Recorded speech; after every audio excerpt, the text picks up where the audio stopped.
дар аҳди қадим вақте ки матоъҳои пурнақшу нигор набуданд, дар шоҳроҳи калонтарини осиёи марказӣ оилаҳои читгар бо истифодаи қолабҳои махсус ва рангҳое ки аз растанӣ, пӯсти меваву решаҳои дарахтон таҳия мешуданд, матоъҳои сафеди пахтагинро оrom медоданд.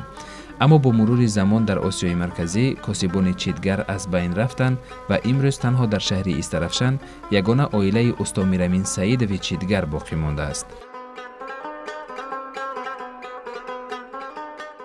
пештар дар осиёи марказӣ дар ҳамаи шаҳрҳои қадима авлоди читгарон зиндагӣ мекарданд ва ин читгарон бо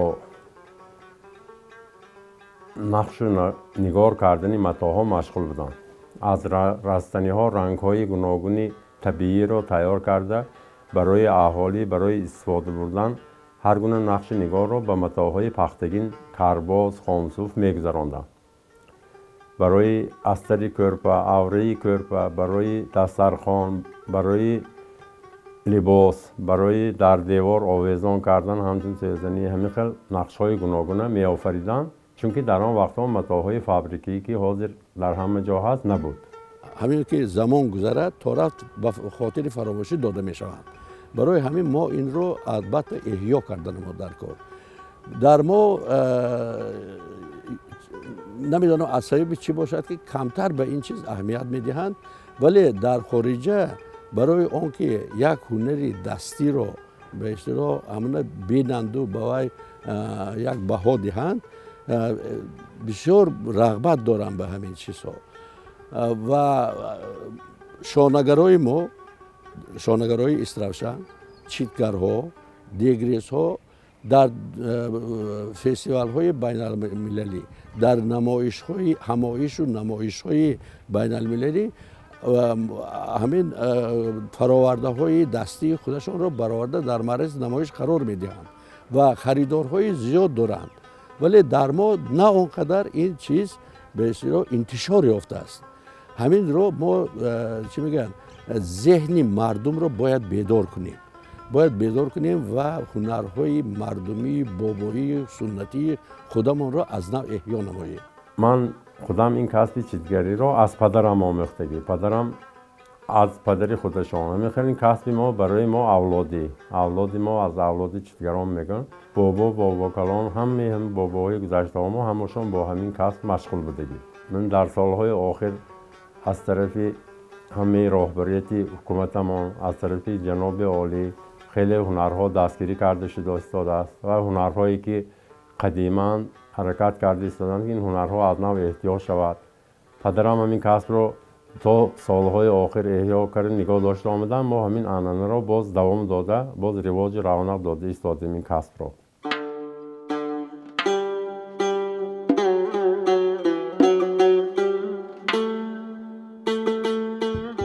усто Мирамин Саидов ҳунари читгариро аз падару бобояш омӯхта, ба ӯ аз онҳо беш аз 1000 қолаб мерос мондааст ки қадимтарини он таърихи беш аз 100 соларо дорад. қолабҳо шакли гулҳои гуногунро дошта, тариқи онҳо матто ба як қолини хеле зебои мунаққаш табдил меёбад.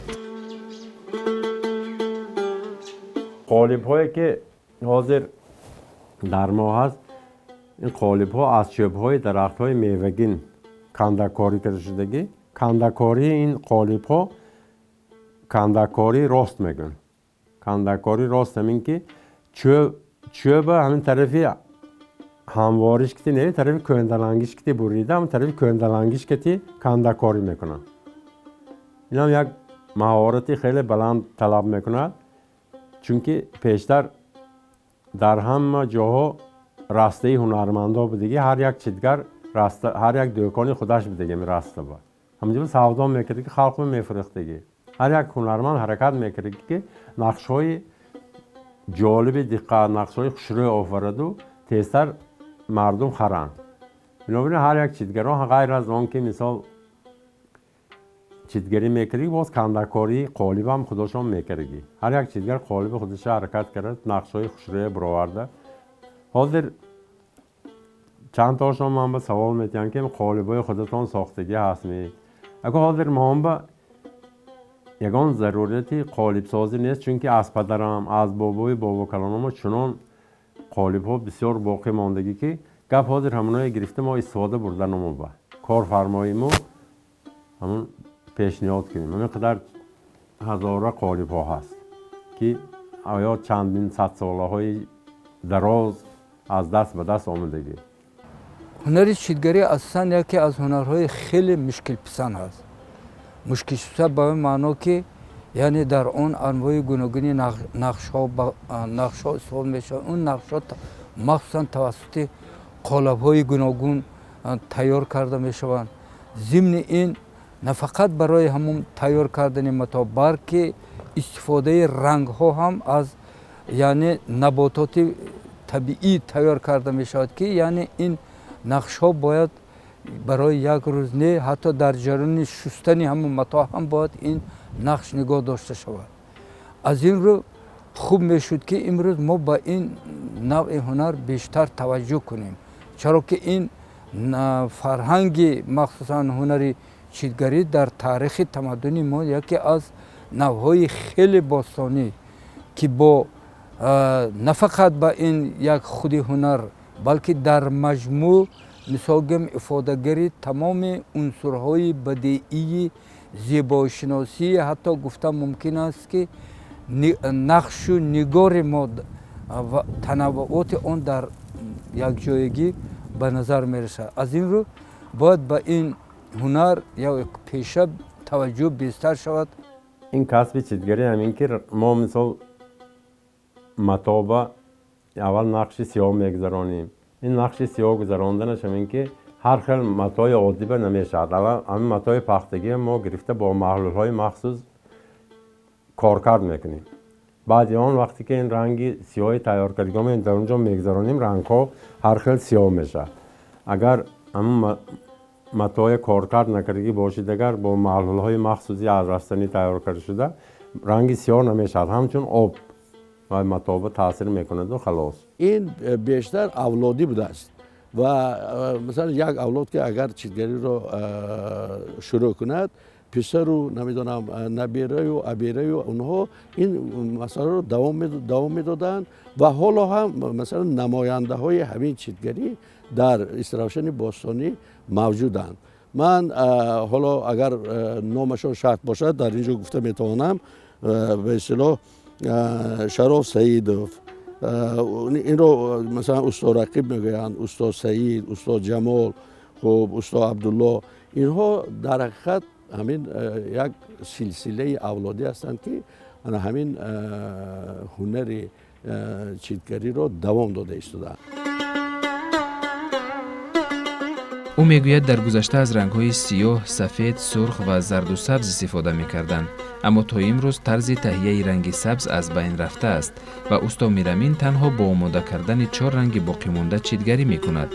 عجیب این است که هرچند متا در هر دگ رنگ علاهیده جوشانیده می‌شود، اما هر یک گل آن تنها رنگ پیش‌بینی نموده کاسب را به خود می‌گیرد و خلاص و صفت خود را سال‌های طولانی نگاه می‌دارد.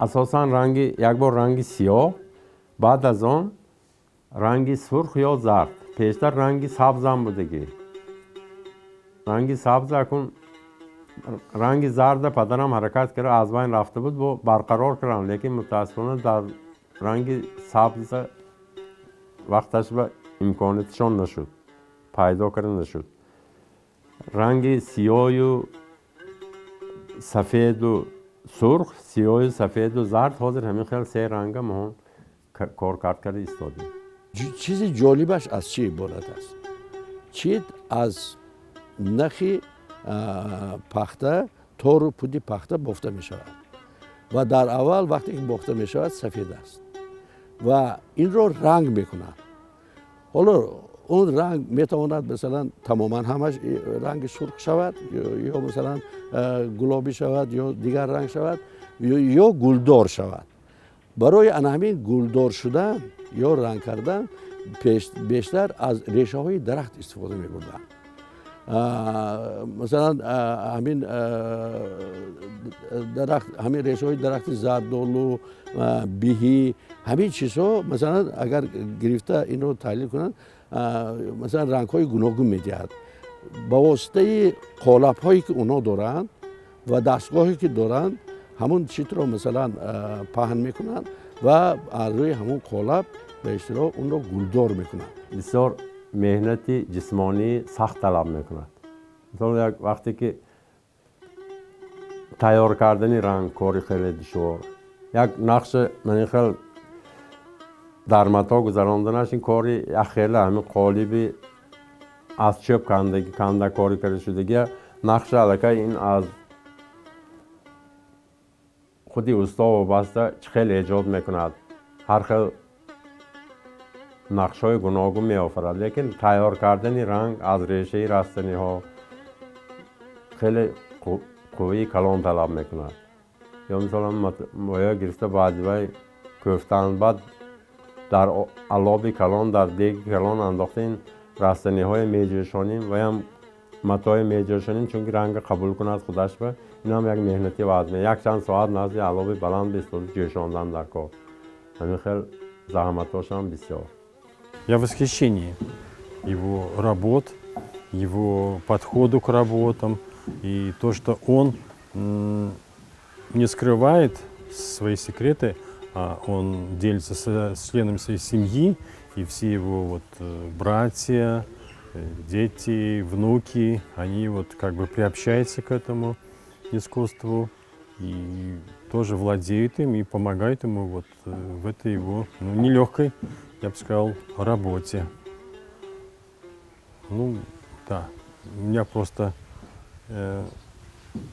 много слов, которые можно сказать, замечательный, фантастический, но он просто волшебник. Это одно слово, да, волшебник. کار و محصول دست خود هنرمند است.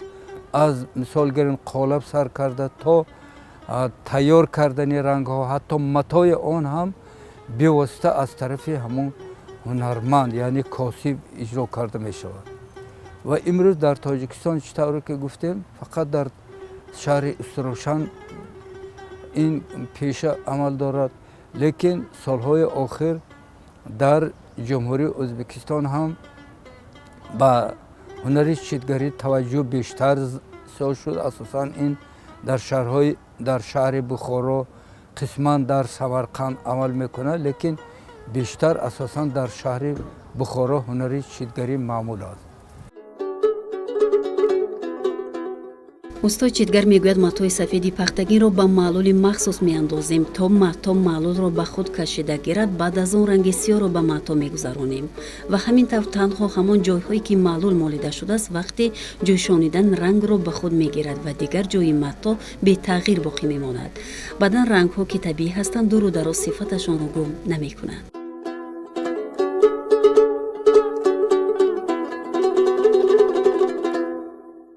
وقتی که ما پیش از همه متای عادی پختگی نه گرفته با محلول مخصوص کارکرد کردم در وقتی که محلول آب درونش به انداخت کارکرد میکنیم بعدی گرفته خشک کردن البته متا قجیبیش میشه و متای راست کردن در کار. اگر با اسبابای حاضر زمان دستمال کنید اگر یک طرفش وسیع میشد یک طرفش باریک میشد متای کلان و ما مخصوص با یک اسلوب مخصوص خوش رو که تخت میکنیم. بعد بالای یک پیشتر سنگ های کلان بودگی حاضر ما یک چوبی غوله کلان کردگی بالیم با مانده یک طرف میزنیم و یک خیل گازمال میشه راست میشه. بعد بالی و گرفته اینجا قالب به ملال میزنیم، قالب هموار نقد میشند، نقش با صفت میبرد. برای همین خیل میکنیم. مثلا وقتی که وی رو بطن مثلا پیراهن کرده میپوشید و مثلا عرق رو مثل حاضر متاهایی که مثلا یک تارش نخی و یک تارش صنعی، برای همین وی تن راحت نمی کند. برای تن راحت کردنش همین هم تار هم پود باید پختگین باشد. این برای چی خاص است؟ حاضر ما برای لباس های قدیمه که пештар мекарданд ҳамуна барои ҳамин либосҳои аз нав дар либос ҳамин нақши нигора истифода бурданаша кор карда истодаем. мутаассифона маҳо мисол аз марказҳо дур, аз марказ ки дур шудед, дар инҷо мисол як дизайнерои бақувват ки мисол чӣ хел либос ба истифода бурдан мумкин ё чӣ хел либосҳои ҳозиризамон кардан мумкин, ин чизаш мо бода душворӣ кашидосем, лекин либосҳои қадимае ки ҳаст алоқаҷо ҳаракат карда ҳамина барқарор карда истодаем. Чапон, дигар. бояд мактабе кушода шавад ки ин ҳунар аз насл ба насл идома ёбад, чаро ки ҳунари читгарӣ ин маҷмуан ҳунари бисёр мураккаб аст ва он асосан дар фазои хонаводагӣ тарбия ёфта мешавад ва сирҳои ниҳонии он ҳатто гуфтан мумкин аст ки аз шогирд аз устод ба шогирд ҳам дар шакли пурра гуфтан мумкин аст ки интиқол ёфтанаш амри маҳол аст.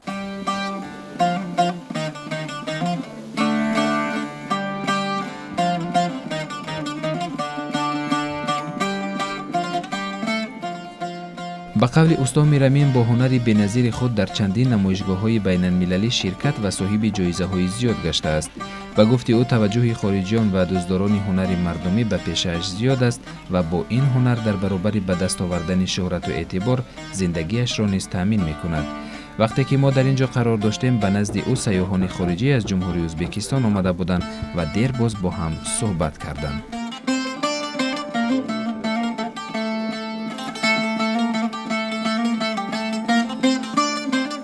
ба туфайли ин касб наман муяссар шуд ки дар чандин намоишҳои аз намоишҳои маҳаллӣ сар карда то намоишҳои байналхалқӣ ҳамин касби қадимии мардумон моя бурда намоиш метиҳам.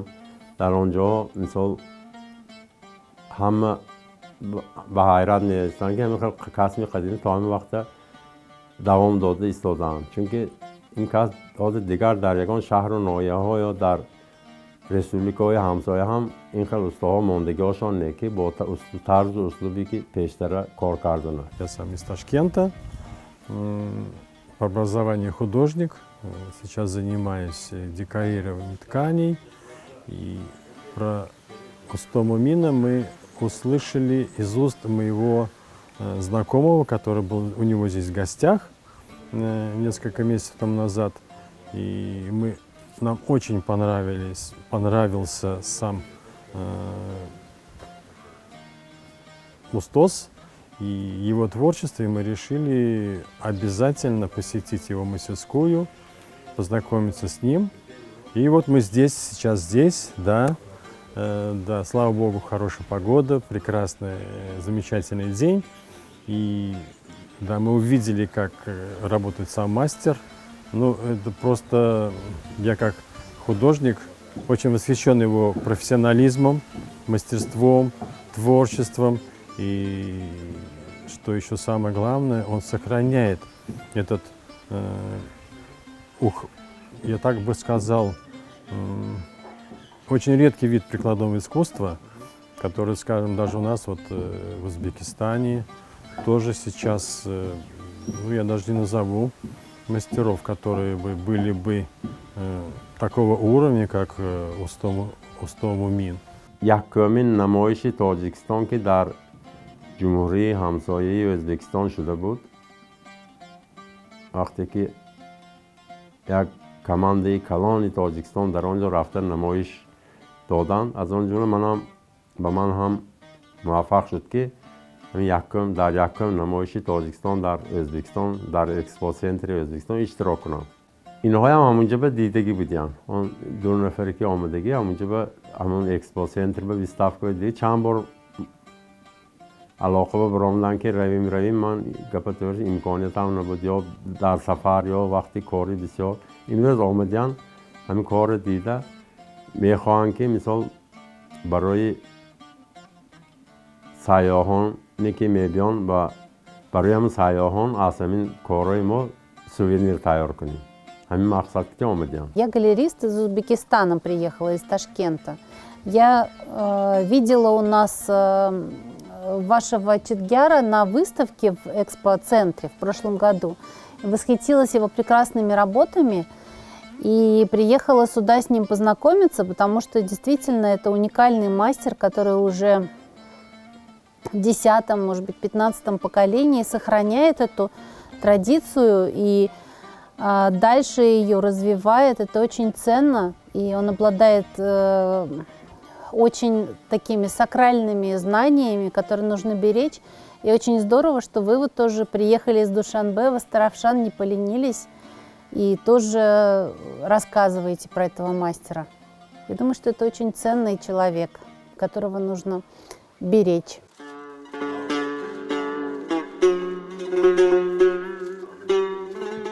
азбаски тамоми нақшонигор ва ҳатто хатҳои хурдтарин дар матоъ бо даст кашида ва муҳр зада мешавад, як матоъи дарозиаш 3 ва бараш 1 метр дар 17 рӯз омода шуда фурӯхта мешавад. харидори офаридаҳояш одамое ҳастанд ки санъати қадимаи мардуми худро дӯст медоранд. усто мирамин мегӯяд ҳарчанд читгарӣ пешаи душвор ва заҳматалаб аст, аммо ба хотири аз байн нарафтанаш ба он машғул ва фарзандону набирагонро тарбия мекунам.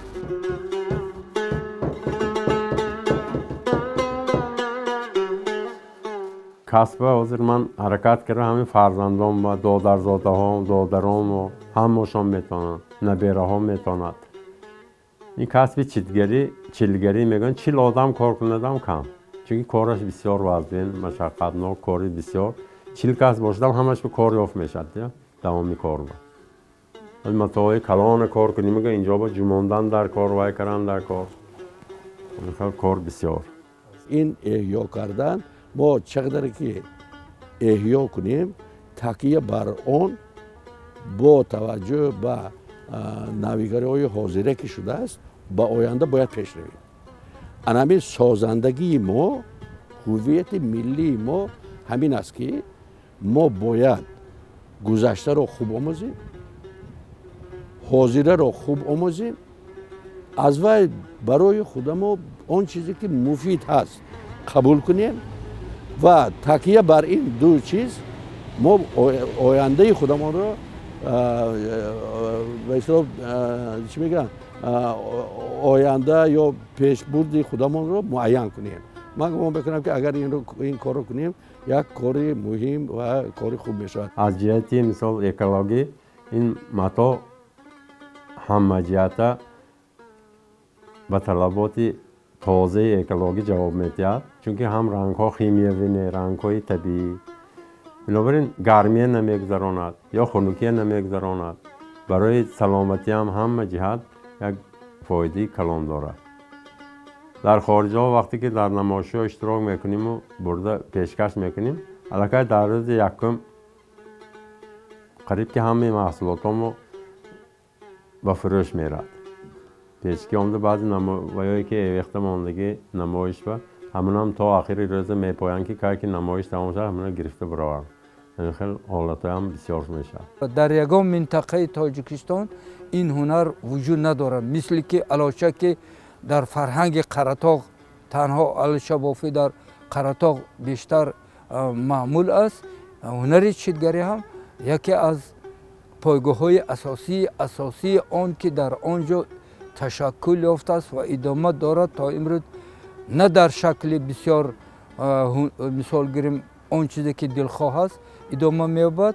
از این رو باید این هنر مخصوصا استرافشان یکی از پایگاه‌های مهمی همه گسترش این هنر نگاه داشته شود و می‌سازد که این چیز را حتی گفتم که در نمایش‌های بین‌المللی هنرهای مردمی که مثال گیریم این سال سیاحی و حفظ هنرهای مردمی هست بیشتر به این هنر توجه خاصه ظاهر کرده شود.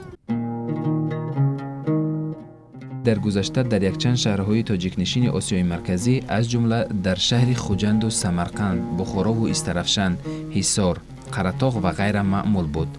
چیت متای سبک بافته است که تاروپود آن از رشته های پختگی عبارت است. متای چیت دو نوع دارد، یک رنگ و گلدار. از چیت کرته، شلوار، جامه، کرپه، کرپچه، پرده، چادر و غیره می دوزند.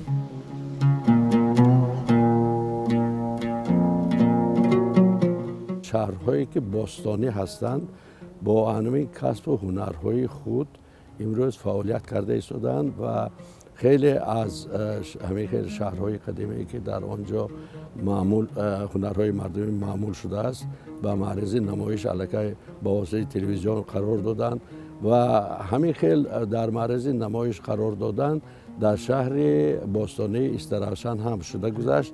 وقتی که ما به اصطلاح قلعه موغ را به استفاده دادیم در آنجا 79 بخش هست که 79 اگر به روسی گوییم پویلیون هست که در آنجا تمام هنرهای مردمی همین 79 نو رو در معرض نمایش قرار دادند و جناب عالی خودشان شخصا در این اشتراک کردند و در آنجا با تمام همون هنرمندان گفتگو کردند و راه‌های بهتر کردن و افزودن هنرهای مردمی و اهمیت دادن به این به اصطلاح کسب بابایی همه اون هنرمندان رو تبلیغ کردند. Вот это, допустим, в данный момент вот это. Вот видите, зеленоватый цвет, да? Мы другим раствором закрыли это. Когда краску вложим, вот это место будет краску впитываться. А вот эти места белые остаются. در ادبیات خطی ما هنر چیتگری خیلی توصیف شده است و مخصوصا در آثار بدیعی شهرآشوب همچون جهر شهرآشوب یکی از پیشه‌های خیلی معمول و پذیرفته میشد. امروز در تاجیکستان مخصوصا در یکی از پایگاه‌های فرهنگی ما شهر استرافشان این هنر محفوظ است و گفتن جایز است که سال از سال یعنی هنرمندان این پیشه کمتر میشوند. Вот этот материал обработан, да. Это непростой материал. Вот этот орнамент, это миндал. В совокупности тоже. Да, очень красивый древний орнамент. У нас животных, в Индии я там был, они любят разные, вот, допустим, слони и так далее, у них такие орнаменты. А у нас все из природы. У нас ислам не позволяет человечеству делать, да. چیتگران موافق درخواست و فرمایش خریداران محصولات استحصال میکنند. طبق منابع تاریخی در سالهای 70 عصر 19 در خوجند 30 دکان چیتگری به قید گرفته شده است که در آنها تقریبا 70 استا کار میکرده است. بسیار استاها با فرزندان و خویشاوندان خود به چیتگری مشغول بودند.